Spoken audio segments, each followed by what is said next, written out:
پاکستان کی جانب سے بھارتی اقدام پر ایک اہم بیان بھی سامنے آ گیا ہے جو آپ کو بتائیں گے. اگلے چند گھنٹے کافی زیادہ اہم ہیں. جو خبریں آ رہی ہیں وہ کافی تشویشناک بھی ہیں. آپ کو یہ بھی بتائیں کہ اس سارے معاملے کے اندر سب سے اہم چیز تھی, کیونکہ ہمارے جو ناظرین جن کو ابھی تک یہ نہیں پتا کہ اصل میں ہوا کیا ہے اور اب ہونے کیا جا رہا ہے, کیونکہ بھارت نے جو سب سے بڑا اعلان کیا ہے وہ یہ ہے کہ سندھ طاس معاہدہ فوری طور پر معطل کیا جاتا ہے.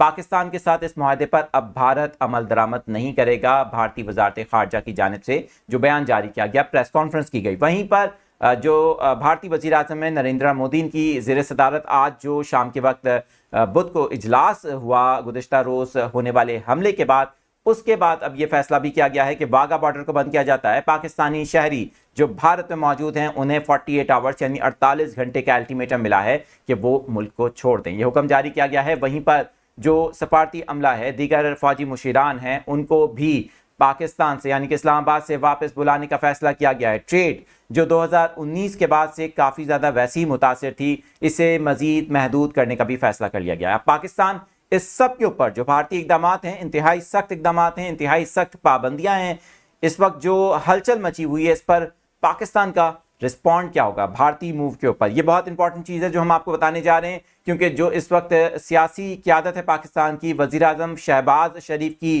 زیر صدارت, اور وہیں پر ہم دیکھ رہے ہیں کہ پاکستان کی جو فوجی قیادت ہے, ایک مشترکہ اجلاس نیشنل سیکیورٹی کمیٹی کا طلب کر لیا گیا ہے. اس اجلاس کے اندر بھارت کو واضح اور مؤثر جواب دیا جائے گا. یہ بتانا ہے اس وقت جو مختلف سیاسی رہنما ہیں ان کے بیانات سامنے آ رہے ہیں. جو سب سے امپورٹنٹ چیز ہے, وزیر دفاع خواجہ آصف نے کہا کہ ابھی نندن تو یاد ہوگا, پاکستان بھارت کے کسی بھی حملے کا بھرپور انداز میں جواب دے گا. اب یہ جو بات وزیر دفاع خواجہ آصف نے کی ہے, کیا اگلے چند گھنٹوں میں بھارت ممکنہ طور پر پاکستان پر کوئی حملہ بھی کر سکتا ہے؟ ایک بار پھر ہمیں وہی صورتحال دیکھنے کو مل سکتی ہے جو 2019 میں دیکھنے کو ملی تھی.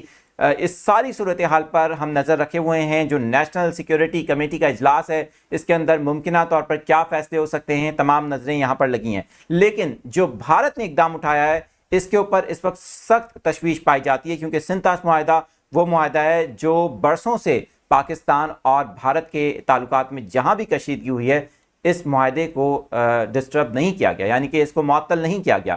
اس بار جو گزشتہ روز حملہ ہوا, اس کے بعد اب یہ جو فیصلہ اٹھایا گیا ہے جس کے اندر اس معاہدے کو معطل کیا گیا ہے, اس کا جو اثر ہوگا وہ کیا ہو سکتا ہے؟ کیا پاکستان اس کے لیے تیار تھا پہلے سے اس طرح کے بھارت کے اقدام کے لیے, اور پاکستان کے پاس اب آپشنز کیا ہوں گے؟